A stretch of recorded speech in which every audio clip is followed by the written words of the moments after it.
Hello, नमस्कार दोस्तों, मैं अंकित स्वागत करता हूं आप सभी का सफलता अकेडमी यूट्यूब चैनल पे।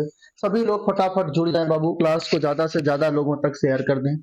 आपका जो टॉपिक चल रहा है उत्तर प्रदेश विशेष यानी कि यूपी स्पेशल, और यूपी स्पेशल में आज का जो टॉपिक है उत्तर प्रदेश के राजकीय प्रतीक।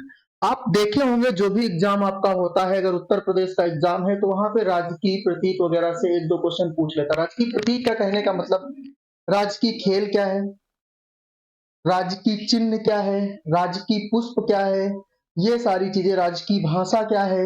तो हम लोग यही सारी चीजें डिस्कस करेंगे। छोटा सा टॉपिक है, और जो भी उसके नाम बनते हैं सारे नामों को, और उसके जो वैज्ञानिक नाम बनते हैं, राजकीय पुष्प जैसे उसका वैज्ञानिक नाम क्या है, राजकीय पक्षी क्या है उसका वैज्ञानिक नाम क्या है, राजकीय पशु क्या है उसका वैज्ञानिक नाम क्या है और है क्या, तो इन सारी चीजों की चर्चा हम लोग करेंगे। और आप क्या करेंगे, ज्यादा से ज्यादा लोगों तक क्लास को शेयर कर देंगे। आज ये 20वीं क्लास है आपकी। धीरे धीरे हम लोग उत्तर प्रदेश को आधा पढ़ चुके हैं, अभी काफी चीजें बची हुई, लोक नृत्य वगैरह, लोकगीत वगैरह, इसकी चर्चा हम लोग अभी फटाफट करेंगे अगली क्लास में। तो आ जाओ फटाफट, क्या करते हैं बाबू, इसको हम लोग समझते हैं अच्छे से। तो क्लास को शेयर करने का काम आप लोगों का है, क्लास को शेयर कर दीजिएगा एक बार अच्छे से। अगर हम आपसे कहें तो आपको क्या करना है, एक फ्लो चार्ट बना लेना है। फ्लो चार्ट बनाना है, उसमें सबसे पहले आपको क्या लिखना है, राजकीय पुष्प। क्या लिखना है बाबू, तो उसमें आपको लिखना है राजकीय पुष्प।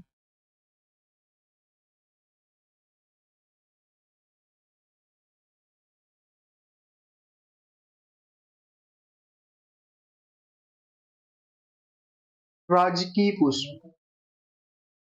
राजकीय पुष्प के बाद में अगर हम आपसे बात करें तो आपको राजकीय पक्षी, राजकीय चिन्ह, राजकीय पक्षी क्या है। उसके बाद में अगर बाबू हम बात करें आपसे तो राजकीय चिन्ह क्या है,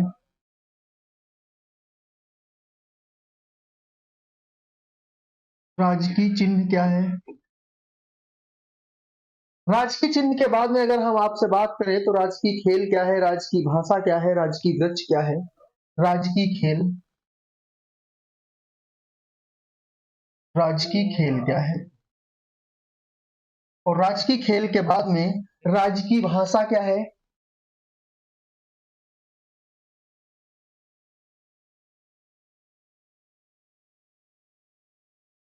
और फिर उसके बाद में अगर हम बात करें तो राजकीय वृक्ष क्या है, राजकीय वृक्ष क्या है। और राजकीय वृक्ष के बाद में अगर हम लास्ट में बात करें तो राजकीय पशु क्या है आपका, उत्तर प्रदेश का राजकीय पशु क्या है। अब मेरे को बताओ फटाफट आप लोग कि उत्तर प्रदेश का राजकीय पुष्प क्या है। तो राजकीय पुष्प जो है आपका पलाश या टेसु क्या है, इसका नाम है पलाश। एकदम सुनहरा कलर का फूल होता है, रेड से भी ज्यादा रेड, मतलब एकदम अगर हम कहें तो एकदम चटक लाल। क्या है तो पलाश। इसे और क्या कहा जाता है, तो इसे एक नाम और से जाना जाता है जिसका नाम क्या है, तो पलाश या टेसु। अब ये पलाश या टेसु जो है, अब हो सकता है एग्जामिनर के दिमाग में आए कि राजकीय पुष्प जो है पलाश या टेसु, उसका वैज्ञानिक नाम पूछ ले आपसे कि इसका वैज्ञानिक नाम क्या है। तो इसका वैज्ञानिक नाम बाबू लिखेंगे आप लोग ब्यूटी मोनोस्पर्मा। इसका वैज्ञानिक नाम क्या लिखेंगे, ब्यूटी मोनोस्पर्मा। इसका वैज्ञानिक नाम बाबू क्या है, तो इसका वैज्ञानिक नाम लिखेंगे आप लोग,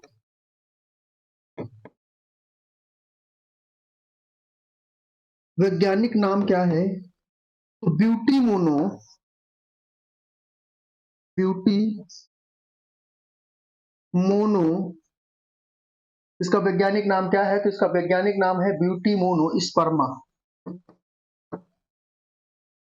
क्योंकि आप जो एग्जाम देंगे या तो यूपी पीसीएस प्रीलिम्स या फिर आरओ आरओ, तो वहां पे अब हो सकता ना पूछे कि आपका राजकीय पुष्प क्या है, तो राजकीय पुष्प पलाश या टेसु आपको पता है, आपसे पूछ ले कि इसका वैज्ञानिक नाम क्या है, तो इसका वैज्ञानिक नाम क्या है, ब्यूटी मोनोस्पर्मा। उसके बाद में अगर हम आपसे बात करें तो राजकीय पक्षी की बात करें तो राजकीय पक्षी का है सारस। राजकीय पक्षी क्या है बाबू, तो राजकीय पक्षी का नाम है सारस।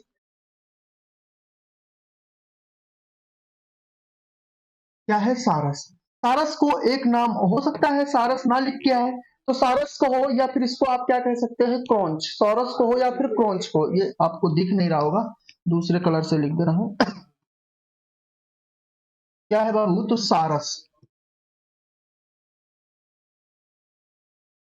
क्रॉन्च इंग्लिश में कहते हैं।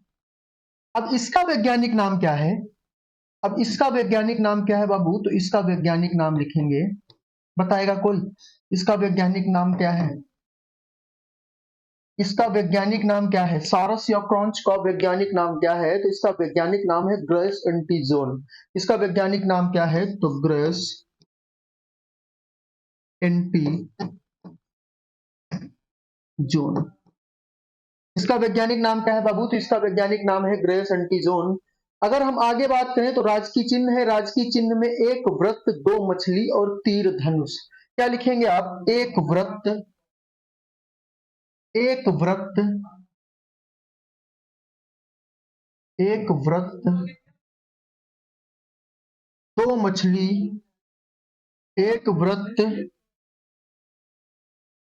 दो मछली और क्या है बाबू? तो तीर और धनुष। एक वृत्त, दो मछली, तीर धनुष। ठीक, इतना याद रखना है आपको, एक वृत्त, दो मछली, तीर धनुष। राजकीय खेल क्या है? तो राजकीय खेल आपका है हॉकी। राजकीय खेल क्या है? तो राजकीय खेल है आपका हॉकी।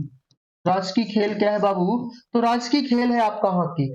आपने यहां से देखे कि राजकीय पुष्प क्या है? तो पलाश या टेसु। इसका वैज्ञानिक नाम क्या है? तो ब्यूटी मोनोस्पर्मा। अगर बाबू हम आपसे कहें कि इसका राजकीय पक्षी क्या है आपका? तो सारस या क्रॉन्च। सारस या क्रॉन्च। इसका वैज्ञानिक नाम क्या है? तो ग्रेस एंटीजोन। अगर हम आपसे कहें कि राजकीय चिन्ह क्या है? तो राजकीय चिन्ह है आपका एक वृत्त, दो मछली, तीर धनुष।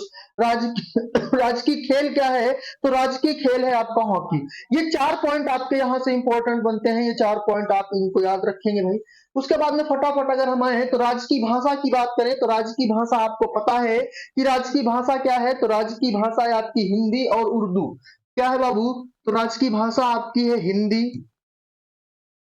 उर्दू को द्वितीय राजकीय भाषा के रूप में अपनाया गया था। मैंने कल आपको पढ़ाया था, कल बताया भी था किस सन में अपनाया गया था। तो वो सन क्या बताए थे? तो 1989 को आपको क्या किया गया था? 1989 में उर्दू को द्वितीय राजकीय भाषा के रूप में अपनाया गया था। तो हिंदी है और क्या है बाबू? और है आपकी उर्दू। हिंदी, उर्दू। उर्दू को क्या किया गया था? उर्दू को क्या किया गया था? तो उर्दू को नोट करके यहां पे फिर से लिख लेंगे एक लाइन। उर्दू को सन कौन सा था? तो 1989 यानी कि 1989 को द्वितीय राजकीय भाषा के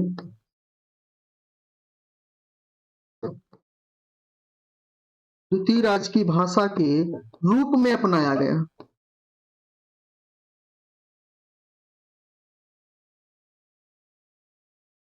क्या किया गया? तो द्वितीय राजकीय भाषा के रूप में अपनाया गया था। अब राजकीय वृक्ष की बात करें तो राजकीय वृक्ष आपका क्या है? तो अशोक है। इसका वैज्ञानिक नाम क्या है? तो इसका वैज्ञानिक नाम है सरीका अशोका। राजकीय वृक्ष क्या है बाबू? तो राजकीय वृक्ष का नाम जो है वो है आपका अशोक का पेड़। अशोक का पेड़। इसके अगर हम वैज्ञानिक नाम की बात करें, इसके अगर हम वैज्ञानिक नाम की बात करें, इसका वैज्ञानिक नाम क्या है? तो इसका वैज्ञानिक नाम है सारिका अशोका। सारिका, सारिका अशोका। उसके बाद में अगर हम आपसे बात करें तो राजकीय पशु की बात करते हैं। तो राजकीय पशु क्या है? तो बारहसिंघा है। राजकीय पशु बाबू क्या है? तो राजकीय पशु को आप लिखेंगे, ये है आपका बारहसिंघा।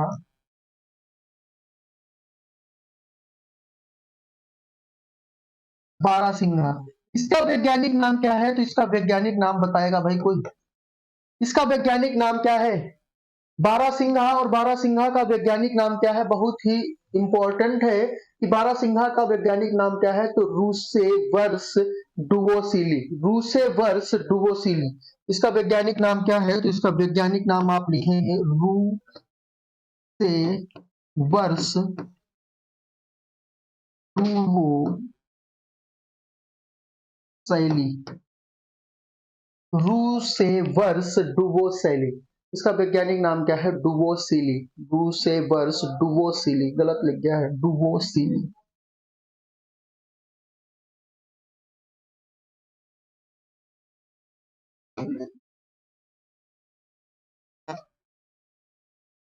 डूसेवर्स डुवोसिली। ये आपके राजकीय प्रतीक की चर्चा कर रहे थे हमसे आपसे। तो राजकीय प्रतीक में आपने राजकीय भाषा को देखा। राजकीय भाषा पहली क्या थी? तो हिंदी थी। और दूसरी क्या हुई? तो दूसरी आपकी उर्दू हुई। उर्दू को द्वितीय राजकीय भाषा के रूप में 1989 को अपनाया गया था। राजकीय वृक्ष क्या है बाबू? तो राजकीय वृक्ष आपका अशोक का पेड़ है। इसका वैज्ञानिक नाम क्या है? तो सारिका अशोका है। राजकीय पशु क्या है? तो राजकीय पशु आपका बारहसिंगा है। इसका वैज्ञानिक नाम क्या है? तो रूसेवर्स डुवोसिली है। उसके बाद में आप लोगों ने क्या देखा? तो उससे पहले आप लोगों ने देखा था राजकीय पशु क्या है, सॉरी राजकीय पुष्प क्या है? तो पलाश या टेसु है, जिसका वैज्ञानिक नाम क्या है? तो ब्यूटी मोनोस्पर्मा है। और राजकीय पक्षी क्या है? तो सारस या कॉन्च है। इसका वैज्ञानिक नाम क्या है? तो ग्रेस एंटीजोन है। राजकीय चिन्ह क्या है? तो एक वृत्त, दो मछली, तीर धनुष है। और राजकीय खेल क्या है? तो राजकीय खेल आपका हॉकी है। तो ये आपके राजकीय प्रतीक की जो चर्चा थी, आपका एक छोटा सा टॉपिक था जो यूपीपीसीएस प्रीलिम्स और आरओ के लिए बहुत ही महत्वपूर्ण है। आप उत्तर प्रदेश का कोई भी एग्जाम दे रहे हैं, वहां पे एक प्रश्न बनता है, यानी कि एक प्रश्न अब आपकी मुट्ठी में है। तो इसको क्या करना है? आपको अच्छे से नोट्स बना लेना है, पढ़ लेना है 1 से 2 बार। और आपके जो भी दोस्त, भाई बहन, दोस्त यार, रिश्तेदार, नातेदार, भाई बहन, चाहने वाले जो भी है XYZ, आपको क्या करना है? सबको शेयर कर देना है। मिलेंगे फिर बाबू आप लोगों से दूसरी क्लास में। आज के लिए, अभी के लिए बस इतना ही। जय हिंद।